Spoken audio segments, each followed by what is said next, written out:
If you're dealing with knee pain that holds you back, 95% of the time, it's correctable. Yeah, there are some cases where it's not. If you're walking around with somebody else's ligament in your knee because you suck at skiing, or you grew up with an abusive dad that made you do triathlons from the age of 10, so you have no articular cartilage left in your knee, but outside of those known injuries, that pain that makes your butthole pucker every time you do a quarter squat is 100% correctable. And it's usually caused by one of these three things: an issue with mobility, biomechanical/muscular imbalance, or a load tolerance issue.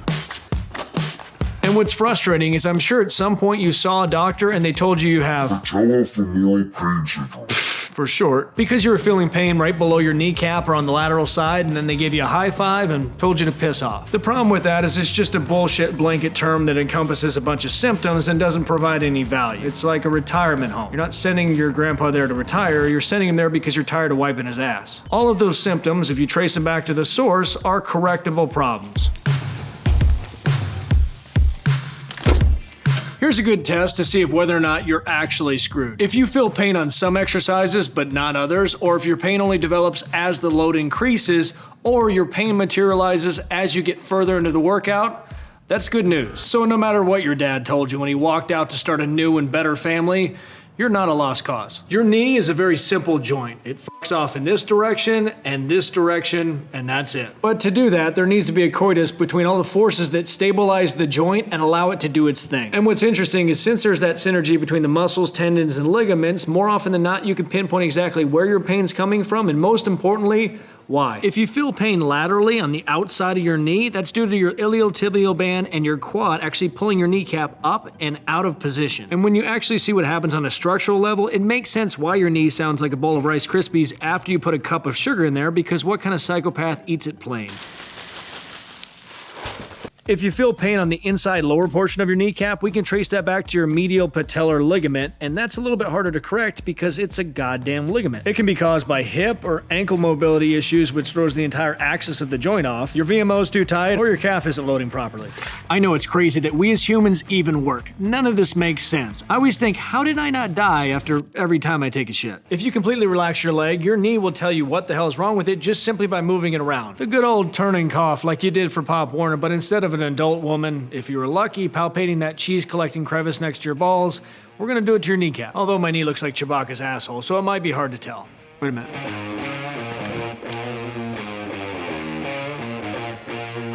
Well, this is definitely gonna help me illustrate the point a little bit better, but for the next 3 weeks, I'm gonna walk around looking like I got drunk and went to go shave my balls and missed. You're gonna straighten your leg and completely relax your quad. Now gently press your kneecap in every direction. Your knee is supposed to comfortably and easily move around from side to side because that's its fucking job. If it doesn't, you need to start looking in that direction as well as the opposite direction to see what's overly tight and underactive. If you're feeling tenderness in the inferior portion of it, either right below that kneecap or down where the patella attaches to your shin, you're dealing with knee tendonitis. I know it's a lot to figure out and correct on your own, but don't worry, I'm gonna take your little chubby hand and walk you through step by step how to completely fix your knee pain. And I'm serious, this encompasses everything. Tendonitis, mechanical dysfunction, you name it. We're gonna clean all that shit up. The way you do after a long night of drinking and Mexican food. It's a physical therapy's version of sitting on the edge of your tub, blowing it out, and turning your shower on. Step one, we have to test to figure out what the hell's going on. Because most people make the mistake of trying to blindly correct the problem and end up making it worse. So first, I want you to do an air squat. And I used to just say, watch yourself in the mirror, but that doesn't make sense unless you live in a fucking fun house. So take your phone, film yourself in the front, both sides, and the rear. And make sure you're not wearing shoes because those are probably the reason your knees are screwed up in the first place. You were that asshole that squatted in Nike Shox. I want you to pay close attention to your knees, ankles, and feet. One thing I see a lot is as you get past a few reps, one of those feet will start to turn out. That's bad. One quick note, we don't care if your butt winks. We're not trying to fix your dumper right now. We want you to squat all the way down hamstrings to calves because everybody should. If you can't, that sucks. Next, we're gonna do a single leg squat on both sides for reps. Start by squatting down as low as you can comfortably go with the goal of sharing the load across the entire quad. Pay close attention to your knee. If you notice it drifts towards your midline or shakes violently, that sucks. But we'll fix it. Next, let's look specifically at hip and ankle mobility issues because that's usually the root cause to all your problems in life. So first, with one foot on the ground, I want you to take your knee and try to bring it all the way to your chest. You should be able to actually reach your chest. If you can't,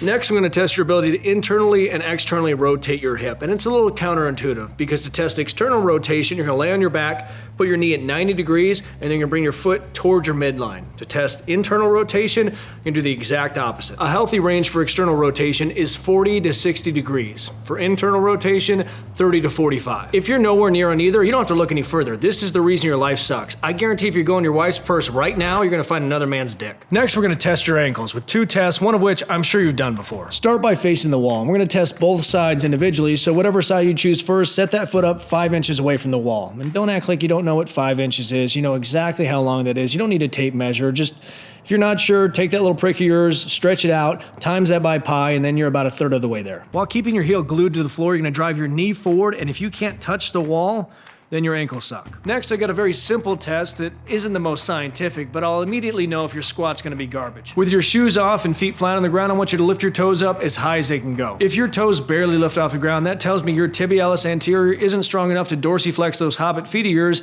and your knees are gonna suffer because of it. Lastly, I want you to take note of when your knee pain occurs. Does it happen on some exercises but not others, or does it happen after a period of time during your workout? If that's the case, that's good news. That has to do with load intolerance, and we're gonna fix that at the very end. Which brings us to step number 2. Now you should know exactly what's causing your knee pain, so you can choose which one of these corrective movements I'm about to show you applies to you, and use it to unfuck your life. And the difference between this mobility work and a previous video I made is now we're actually hunting for issues. Once we find it, we're gonna correct it and keep doing that until your knee pain is resolved. That means you can walk away from this with one thing to work on for the next week or 2 and your problem solved, or you could have 7 because you're so screwed up and your knee capsule is so inflexible that you can't take a proper shit on a squatty potty. You don't know me! I don't know.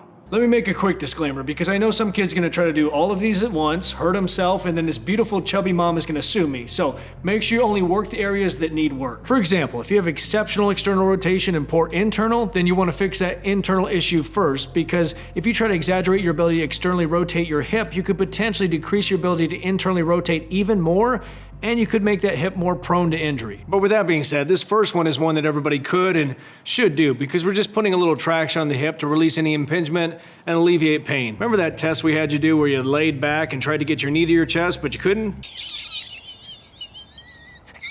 This one's for that. To do this one, you're gonna need a foam roller and a resistance band. You're gonna wrap that band around your ankle and then scoot back until there's tension on the band. You're gonna place that foam roller underneath your Achilles and then lay back, and the idea is to completely relax and let that tension relax your hip all the way down to your ankle joint. What's neat about this one is you'll probably feel tension release in stages. For example, if your hip is your biggest limiting factor, you'll probably feel distraction in your knee, then your ankle, and when everything else says, screw it, I'm done, your hip slowly releases. It's gonna be a minute hold for 2 rounds on each side. If you found out you have limited internal rotation based upon the test we did, less than 30 degrees, lie on your back, bend your knees, and take the foot on the side you wanna work first and step it out 6 inches. From there, take the opposite leg, put it over top, and apply force, and try to drive that medialis towards the floor. Either hold it for 30 to 60 seconds and do a few rounds, or you PNF it and treat it like reps, where you're gonna actually contract and try to externally rotate your hip, but that opposite leg is gonna win and force it into a deeper stretch. Side note, if you're feeling pinching when you're doing these, that either means you're about to tear one of your meat curtains, or that hip joint is still impinged and you need to give it some room to work. So simply add traction with the band from the side. Problem solved. If your external rotation is less than 40 degrees, then for me, the best way is to mimic where the problem presents itself, peruse around a little bit and see where the issue is most prevalent, and then kick your own ass. The way I do that is by lunging forward and then driving that knee out. Then I twist away from it, twist towards it, and then completely change the angle of my knee, and I like to do it like reps. So I'll dive into it for a few seconds, dive back out, keep doing it until it relaxes, then go on to another variation, and keep doing that until it's completely cleaned up. And again, if you want to get even more out of this one, just use a band and apply traction from the side. Now, if you failed the ankle test and you're unable to stretch that little chode of yours out to touch the wall by a pretty significant margin, then we're gonna need to take a little bit more of an aggressive approach than we have in the past. So what we're gonna do is clear out any restriction in your ankle joint, just in case it's what's causing misalignment in your knee. Go grab yourself a ball, a tennis ball might even work, and position it in the gap in front of your ankle bone. Your goal is to apply pressure to that ankle bone and drive it back, releasing any built-up garbage that you got from walking around like an asshole, and then flex your toes away and then towards your shin to work around the ball. And then do the exact same thing on the opposite side by pressing down with your hand, and you should instantly feel some relief in those ankles. Now, there's one more thing we gotta clean up that's causing your knee to do all sorts of weird shit, and you're gonna hate me for it because it's your calves. I don't know about you, but every time I get a massage and the lady starts stripping my calves, it takes everything in me not to punch her bean. All you need to do is throw some smaller weight on the bar, some 10s or 25s, cross your legs, lift your butt up, and then roll back and forth until that calf is released, or what's more likely, you quit because it hurt too bad. Make sure you don't directly roll out your Achilles because that'll potentially make it inflamed and your ankle problem will get even worse. Next, let's correct those biomechanical and muscular imbalances that end up leading to knee pain. An easy way to think about it is a biomechanical imbalance is just a precursor to actually developing a muscular imbalance. It's like that small bump of cocaine that you did that eventually led you to having sex with your wife's sister and selling your kidney on the black market and ultimately turning your butthole into an ATM machine. And the way you fix these issues is actually the exact same. The only difference is if the dysfunction in your knee is caused by an imbalance between your muscles, it's just going to take a little bit longer to correct. Good news is, it usually ends up only being a few muscles that end up suffering in terms of development, so it's easy to isolate and correct them. Your adductors, your abductors, and all those stupid muscles involved in dorsiflexion. Which is counterintuitive, because you would think it'd be the muscles closest to the knee that are causing problems, but just like we had to look deeper into your hips and ankles to fix mobility issues that end up causing knee pain, we gotta look past those immediate muscles to see what's throwing everything off. Because the truth is, once those are fixed, it's gonna automatically fix the imbalance between your VMO and your lateralis, because now they're positioned to bear the load and generate force equally. First, take off your stupid shoes again. This will allow you to focus on keeping an even distribution of weight across your feet. And I'm willing to bet if you passed all those other tests and you still have knee pain, this is your problem. Because your medialis and lateralis can only cause micro dysfunction due to the fact that they're only pulling in opposing directions based upon fiber orientation. If you got tightness and or weakness in your ad or abductors, that can cause your knee to be fucking sideways. Best way to fix both these issues is two variations of split squats. The first one, you're gonna wrap a band around your knee, then you're doing the exact opposite. And these are exercises, so you're obviously gonna do a shitload of reps and a shitload of sets. And you're probably not gonna get to the point where you actually need to add weight, because at that point, your problem's gonna be fixed, but instead of that, I'd rather you slow down the movement to make it more difficult. When it comes to those dorsiflexor muscles, your tibialis anterior, your extensor digitorum longus, and another ridiculous sounding one, I want you to do two things. First, every day I want you to get into a deep squat, and 1 foot at a time, I want you to contract those muscles, not just shift your weight from side to side, but the actual contraction itself causes you to shift. And you'll be surprised how quickly this helps, because these are the exact muscles you need to fire to get that knee into a proper alignment during a squat, and it's currently not, because listen to your knee.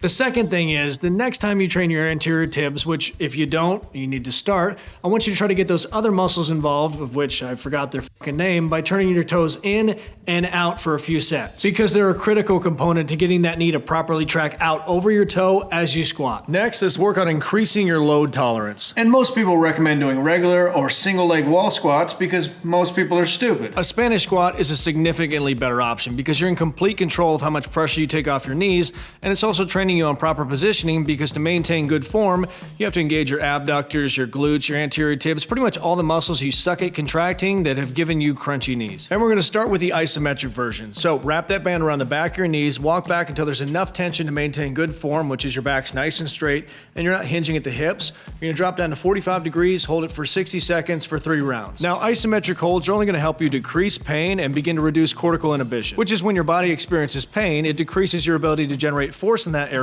to protect itself. The key to actually increasing load tolerance is to find a movement you can do pain-free and then slowing down to allow the muscles and tendons to do their job and not just use them like a fucking spring. Good news is you don't have to waddle your little chubby self across the gym. You can stay in place and start doing Spanish squats for reps. Again, make sure you don't hinge at the hips, your back is nice and straight, and you do a 4 count negative and a 4 count positive. If that becomes easy, you can obviously add weight, or you can start doing work on a decline board. The reason this is probably the best way to increase load tolerance is because that's inherently what it does.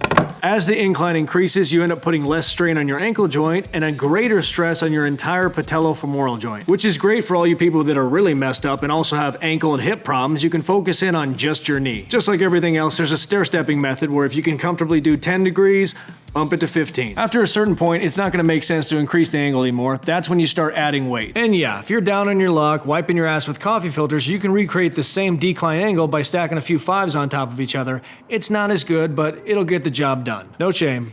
I've been there. Mr. Coffee cuts are the deepest. And again, through the entire process of increasing your load tolerance, make sure you check in with yourself and see if you're ready to move to the next step. If you can do an isometric hold, then you do it for reps. If you can do it for reps, you either add weight or move to a decline board where you increase the angle to the point where you can't anymore, and then you add weight. By that point, your knees will be solid. A couple quick notes to help you out. At the end of all that, you could rid yourself completely of knee pain, but still not be able to squat all the way down to where your hamstrings touch your calves. That's because there's still tightness in the knee capsule itself, but it's an easy fix fix. Simply sit on the floor, roll up a towel, put it behind your knee, and then shift back and forth to create distraction in those stiff knee joints. Second, if you're fairly sure your IT band is the root of all your problems because you have pain on the lateral part of your knee, don't directly roll out your IT bands. They can stand 8,000 pounds per square inch, which is right above concrete, so if anything, you'll just piss them off. Go up to your glute max, med, and TFL. They all insert directly into it, and they're going to be hard as a rock. Get a foam roller for your TFL, and then use a ball, cross your leg, and roll out your glute med and max. Or pay a small Asian woman to walk on you. Lastly, knee sleeves. I think they're great, but only after you made progress in reducing your knee pain. They'll give you that kinesthetic feedback and remind you to check in on your knees and see how they're tracking. But they're not a crutch. Programs are linked below. If you don't buy all of them, then more than likely your dad's gonna stop inviting you into his new family's house for Thanksgiving.